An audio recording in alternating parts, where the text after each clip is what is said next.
Engineers हैं, doctor हैं, वो देखते हैं कि हमारी जैसा एक इंसान ये मर गया, गुस्ल तक अपने आप नहीं कर पाया, उसको गुस्ल भी दिया गया, कफन तक अपने आप नहीं पहन सकता, उसको कफन पहनाया गया, चारपाई पर अपने आप नहीं लेट सकता, उसको लिटाया गया,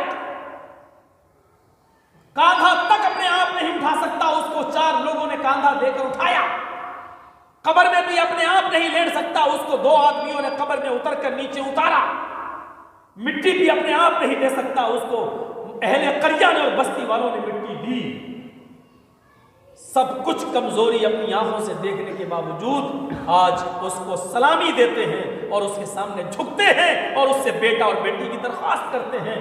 ये बेवकूफी, ये अहमकानापन, ये पागलपन हमारी कौम के अंदर भी बड़े बड़े पढ़े लिखों के अंदर मौजूद है।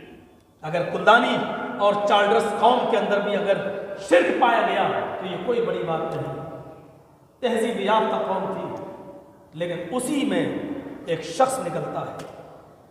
धीरे धीरे इस बच्चे की उम्र जो आजर के घर में पैदा हुआ धीरे धीरे बड़ी होने लगती है और अपने जवानी की दहलीज पर कदम रख देते हैं। बाप का पेशा था बुतों को बनाना और बाजार में बेचना। अपने पेशे से अपने बेटे को इब्राहिम को भी जोड़ना चाहा। कई बुतों को अपने हाथ से तैयार किया, एंड पेंट किया, उसको एक रस्सी से बांधा और इब्राहिम से कहा कि करीब के मार्केट में, करीब के बाजार में ले जाओ और इनको बेचाओ। सोच इनकी अलग थी, तसव्वुर अलग था, ख्यालात अलग थे। बाप की और बेटे की सोच में जमीन और आसमान का फर्क था। अपने बाप की नाफरमानी तो नहीं की, रस्सी पकड़ी और बुतों को घसीटते हुए मार्केट की तरफ ले गए। जब बाजार आने वाला था, लोग इब्राहिम के लाए हुए बुतों को, आजर के बनाए हुए बुतों को देख रहे थे कि इब्राहिम चीख उठते हैं कि इन बुतों को कौन खरीदेगा जो तुम्हारे किसी काम के नहीं है, जिनको मैं घसीटता हूं, जिनकी टांग टूटती है तो ये चीख भी नहीं सकते, अपनी टांग नहीं बचा सकते, अपना हाथ नहीं बचा सकते, अपना चेहरा नहीं बचा सकते।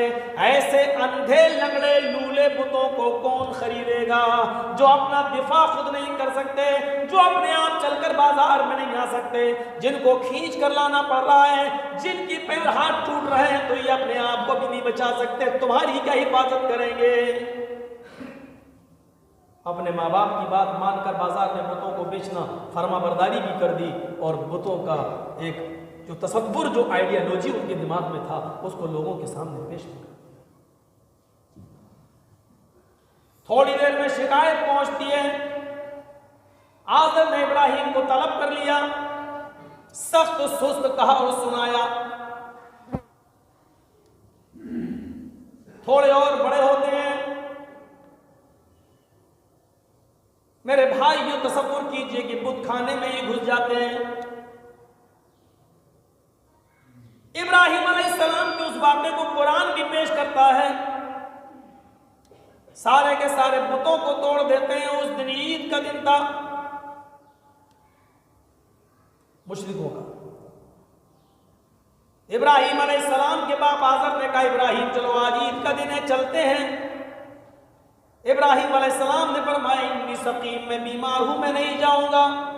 अपने दिल में कुछ और कारनामा अंजाम देने का बना रखा था ज़हन, दिल पहले ही से बना रखा था। सारे के सारे लोग मेले में चले गए। इब्राहिम अलैहिस्सलाम बुत खाने में घुस गए, सारे बुतों को तोड़ दिया और एक बुत को जो सबसे बड़ा था उसके गले में कुल्हाड़ी लटका दी।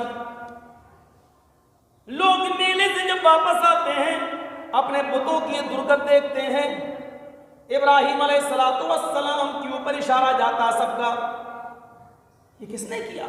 एक बोला, एक ही हो सकता है जो हमारे बुतों को बुरा भला कहता है, सब तो ईद में थे, मेले में थे, वही नहीं गया। बुलाया गया, तलब किया गया। इब्राहिम अलैहिस्सलाम उसी बुत खाने में फिर तशरीफ लाते हैं। बोलो हमसे क्या कर्ज है, हमें क्यों बुलाया?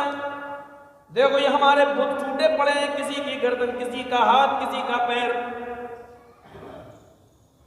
मैं जानना चाहता हूं कि हमारे बुतों की दुर्गत किसने की है। जवाब इब्राहिम अलैहिस्सलाम अर्ज करते हैं, अगर तुम्हें नहीं मालूम तो ये तो तुम्हारे खुदा हैं, तुम्हारे बुत हैं, तुम्हारे माबूद हैं। माबूद को तो हर चीज मालूम होनी चाहिए। हमसे क्या पूछ रहे हो? इन्हीं बुतों से सवाल कर लो, इन्हीं बुतों से पूछ लो, ये तो तुम्हारे माबूद हैं जिनकी तुम इबादत करते हो। देखो इब्राहिम, मजाक करना छोड़ो। इब्राहिम अलैहिस्सलाम ने मुस्कुराते हुए कहा, सबसे बड़े बुत के गले में कुल्हाड़ी लटकी हुई है और सवाल मुझसे कर रहे हो। हथियार के साथ बरामद तुम्हारा बड़ा माबूद हो रहा है और सवाल मुझसे कर रहे हो। अरे इसी से पूछो, कुल्हाड़ी इसी की गर्दन में लटकी है, शायद इसी ने सबको मारा हो। हर वक्त 2 घंटे की तकरीर जरूरी नहीं होती है। वाज़ और नसीहत के लिए ये अंदाज भी नहीं।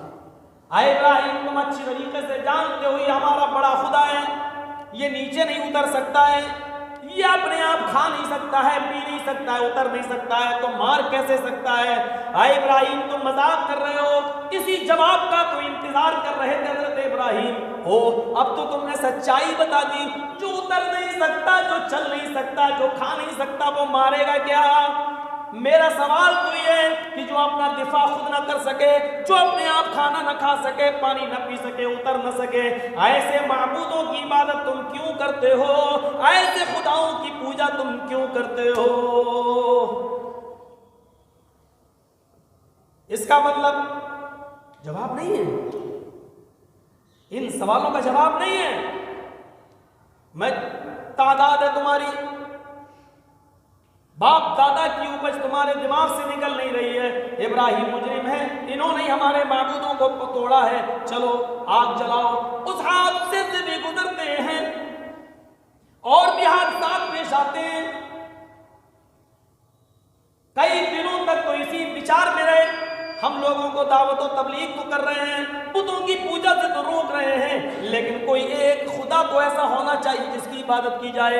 आखिर कोई तो होगा जिसने जमीन बनाई, कोई तो होगा जिसने आसमान बनाया, कोई तो होगा जिसने हवा बनाई, कोई तो होगा जिसने पानी पैदा किया, कोई तो होगा जो जमीन से गल्ला उगाता है, कोई तो होगा जो आसमान से बारिश बरसाता है। अभी लोगों को अगर रोक रहे हो तमाम माबूदाने बातिला से, तो उसको कोई तोहफा तो दोगे, उसको किसी खुदा से जोड़ोगे तो जरूर, उसके लिए कोई सुपर पावर, कोई ताकत, तो कोई हस्ती उसके लिए आप चॉइस तो करेंगे, उसके बदले में आप दे देंगे क्या?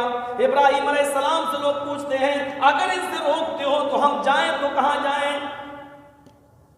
अभी इस सवाल का जवाब इब्राहिम अलैहिस्सलाम नहीं दे रहे हैं।